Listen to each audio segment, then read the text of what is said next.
I think a lot of people, it's almost easier to just suck it up and stay than it is to leave. I don't want to bother them with my problems. Like, I'll just deal with it myself. I'm just a little freshman. We're kind of degrading ourselves as people at that point. Yeah. We're not being very nice to ourselves. No, I feel like we lose track of it when life gets busy and we're only focused on, shoot, I have this assignment and then I have to wake up in 5 hours because we have to fill the lift. And like, it just goes so fast that I personally always forget to just settle down and take a second for myself. I'm Dr. Sarah Olivo. And I'm Dr. Liz Seidler, and you're listening to College is Fine, Everything's Fine.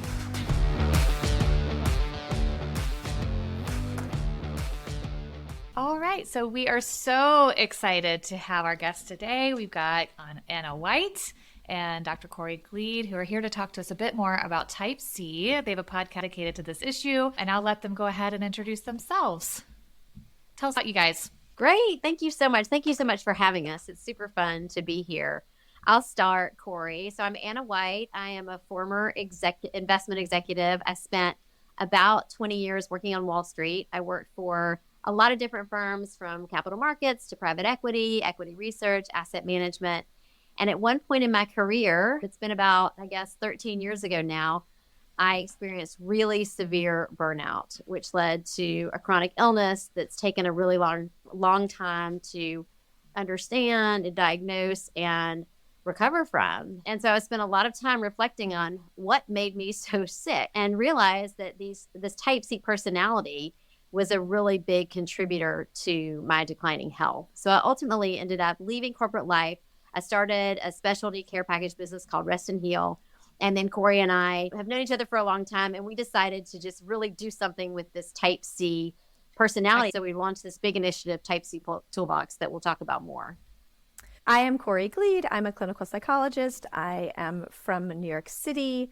I see patients that have anxiety, depression, stress, and I practice evidence-based treatments, which is why I know Sarah.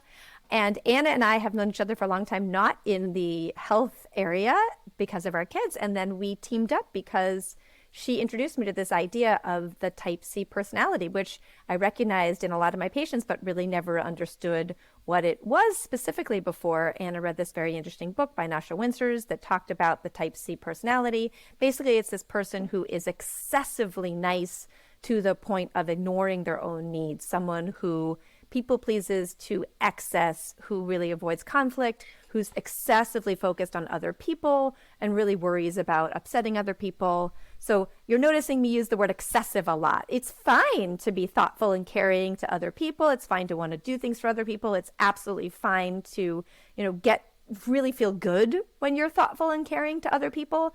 But what we're really talking about with Type C traits is when you take it too far. And we also talk about in the same idea about saying no, that a lot of times people that have Type C traits really struggle with saying no.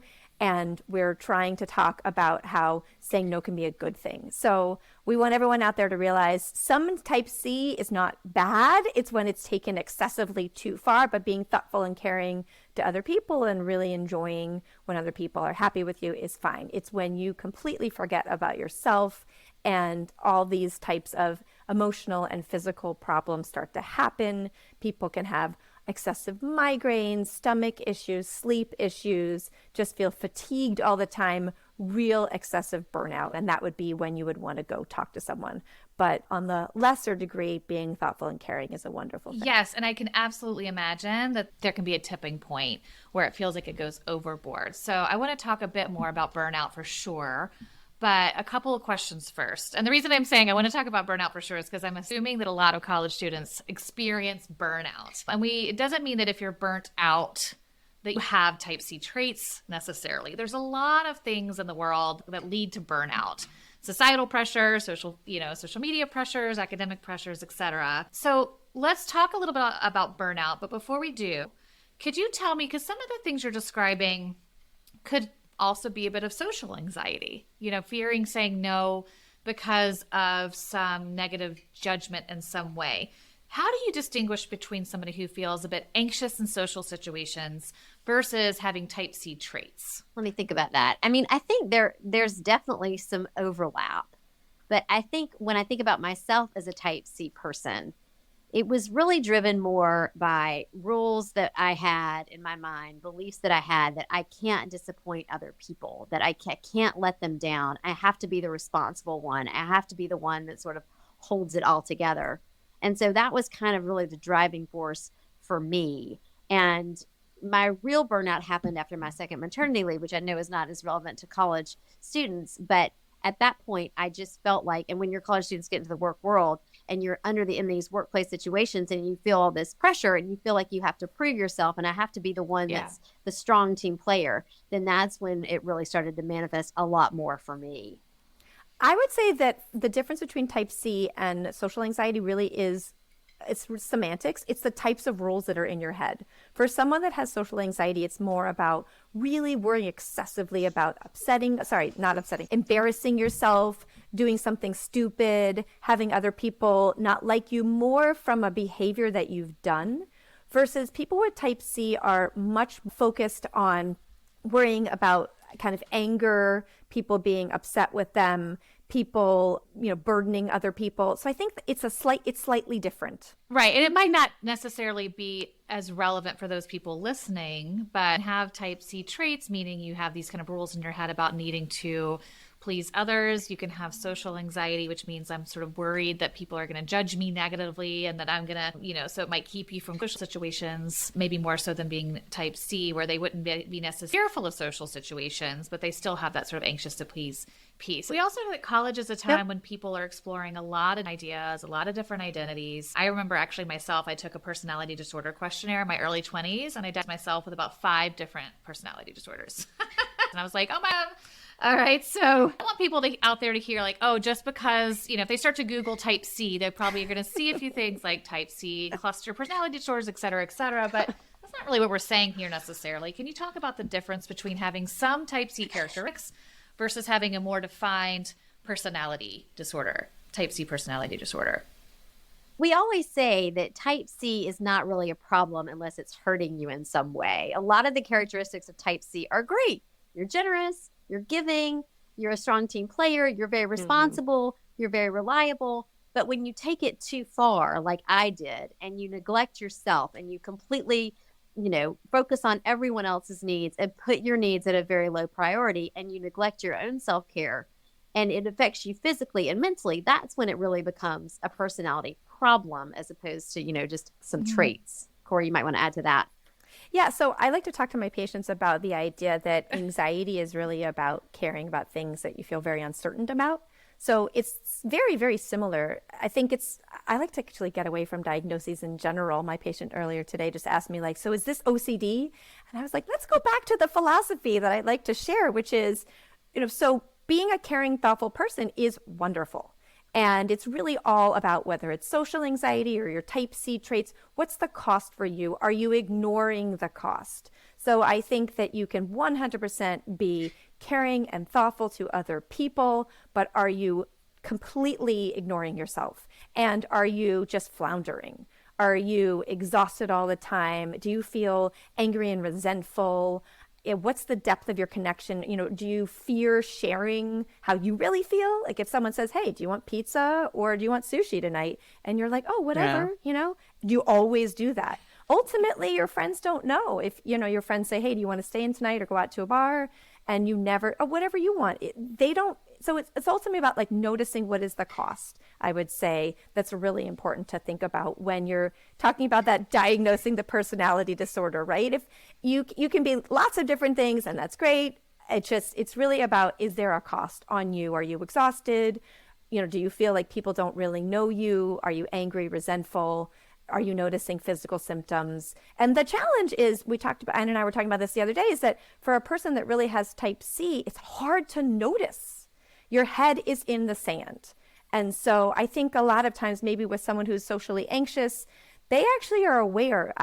I just get really anxious in social situations. I worry a lot about what other people think. But a type C person really often, and this can happen due to early invalidating environments, that there's this super protective ability to just shut it out, to shut yourself out. And so that's the first step, really, which is recognizing you're not doing well. And unfortunately, in Anna's case, she can talk more about this.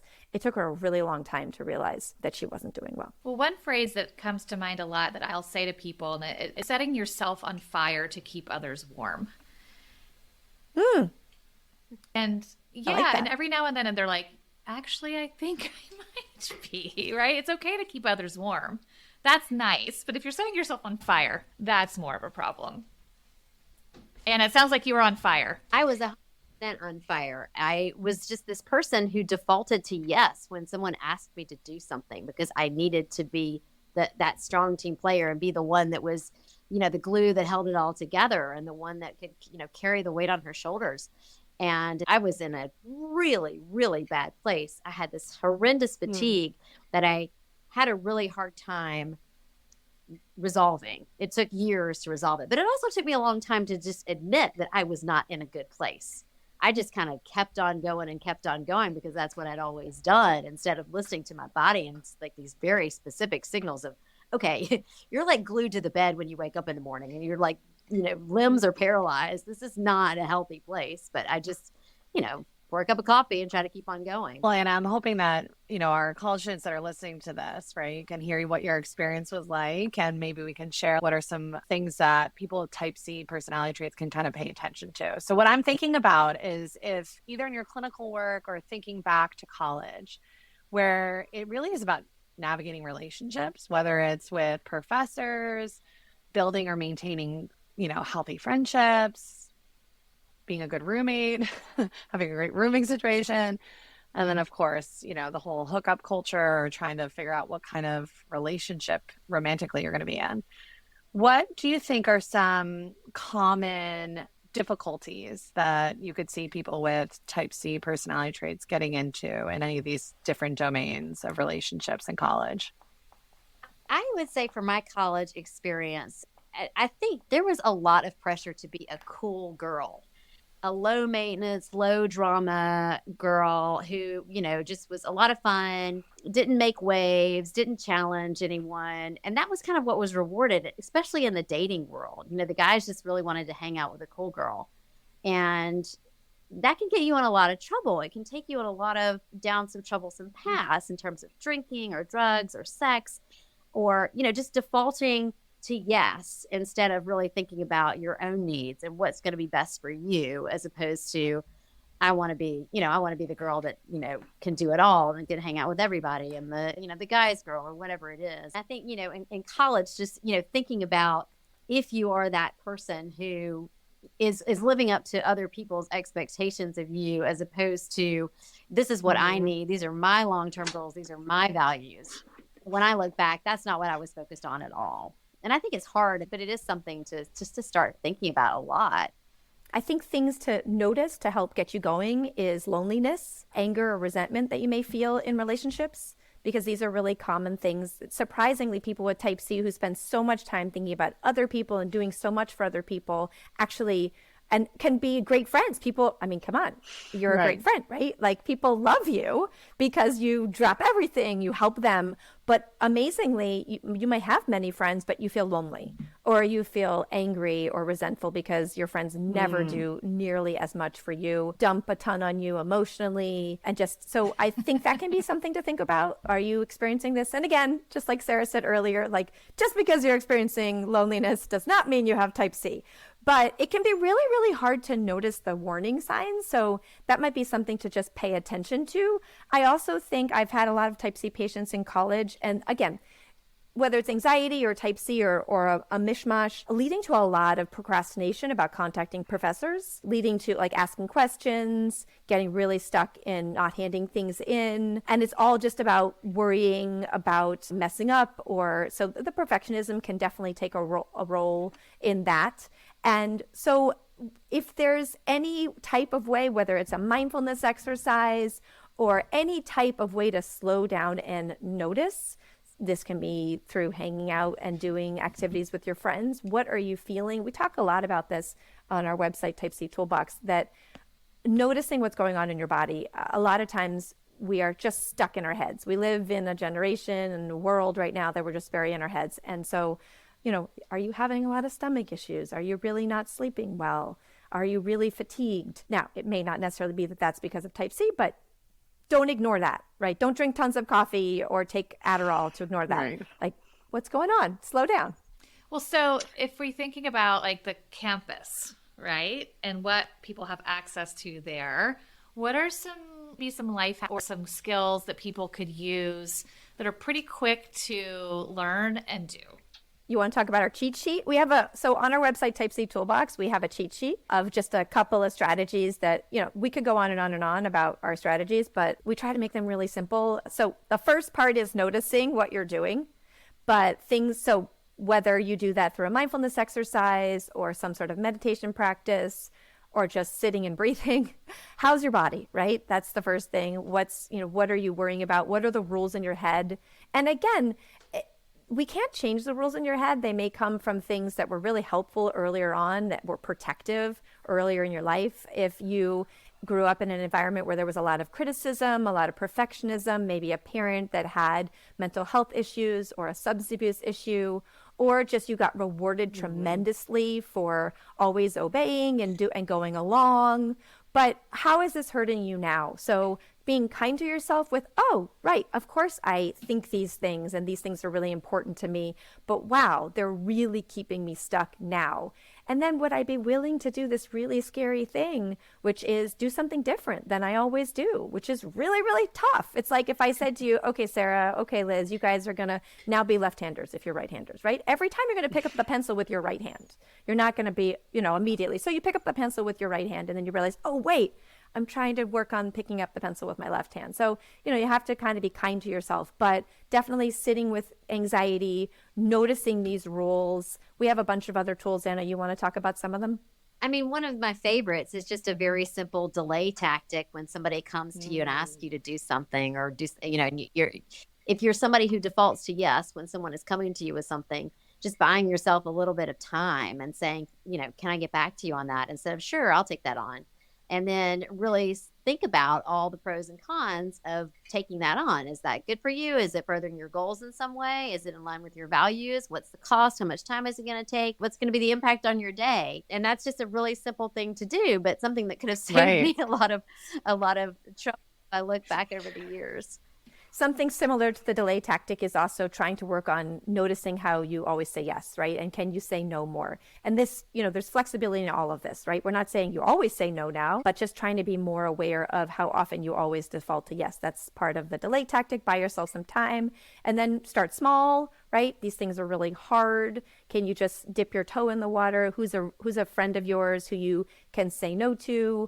Hey, can you help me on this test? Can you come over tonight and help me study? And you would say, you know what, I really can't tonight, but can I come by tomorrow morning, right? Like that's just a gentle way of starting to put your needs out there. Or the pizza sushi thing where someone says, do you want pizza or sushi tonight? Instead of just saying whatever, just say, well, I really want sushi, right? So that's not necessarily saying no, but it's starting to put your needs out there. And I'll say something that, as maybe someone on this podcast also has some type C traits, something that someone said that resonated with me and it helped was like, if it's not just saying no, you're saying yes to something else. So think about when you say no, what are the things that you're saying yes to that you can say yes to because you're saying no to that? And I was like, oh, okay, I'm going to work on that. That'll help.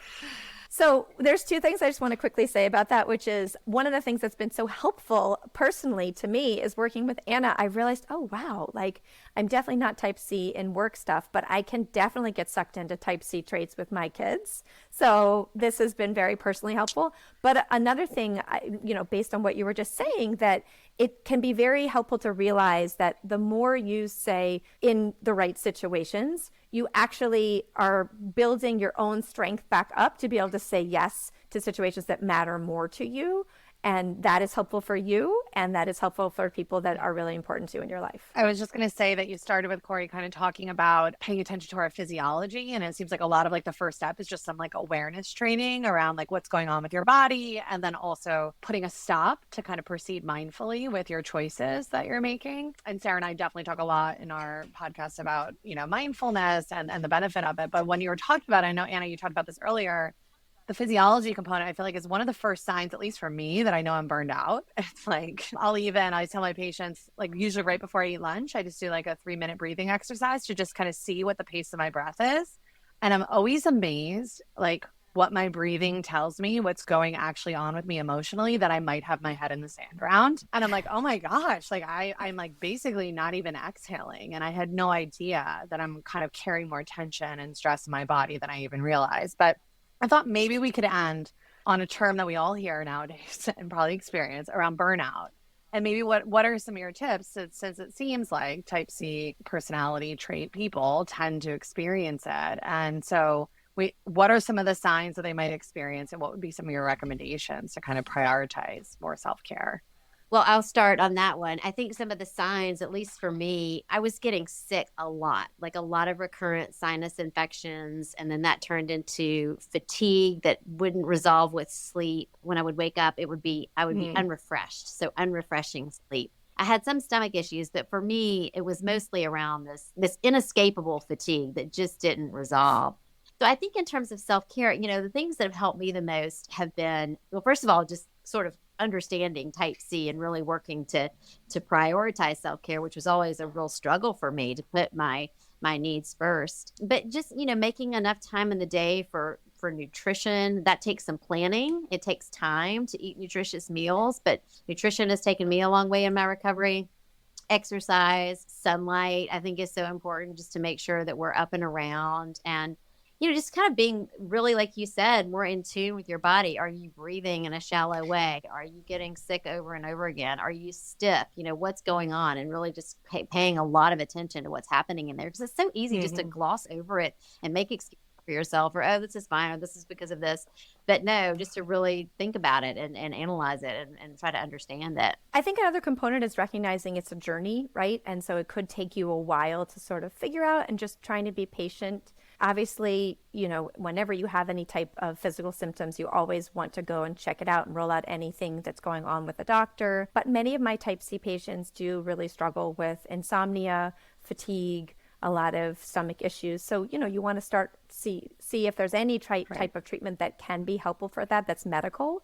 But just recognizing that our bodies do really talk to us, and oftentimes we ignore them. And so, what are you doing? One of the things that I always ask my patients in the first session is, what do you do for fun? What do you do to relax?